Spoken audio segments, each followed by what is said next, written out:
warna baru Yamaha Fazio berhasil memikat perhatian anak muda di Makassar.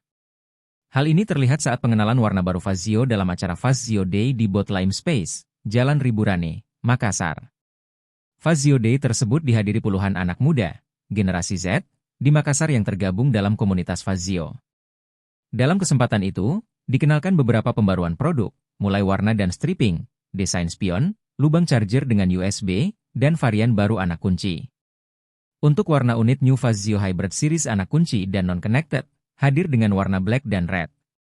Sementara varian tipe dan Fazio Hybrid Neo, kunci remote dan connected, terdapat warna baru yakni warna white, pink mauve, dan sage green.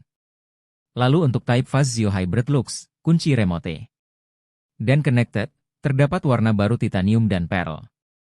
Manajer promosi PT Suraco Jaya Abadi Motor, Syam, Cynthia Conarta mengatakan, kehadiran warna baru untuk memenuhi kebutuhan konsumen, utamanya anak muda. Jadi ada beberapa sentuhan berbeda dari Fazio, yang terinspirasi dari konsumen, kata Cynthia, dalam sambutannya. Instruktur Yamaha Akademi Makassar, Okta menjelaskan teknologi modern, Blue Cord Hybrid pada Fazio membuat performa bertenaga dan irit BBM.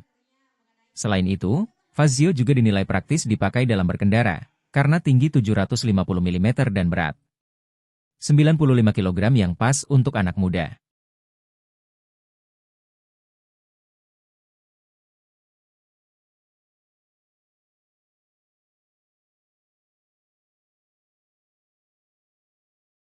Download Tribun X sekarang, menghadirkan lokal menjadi Indonesia.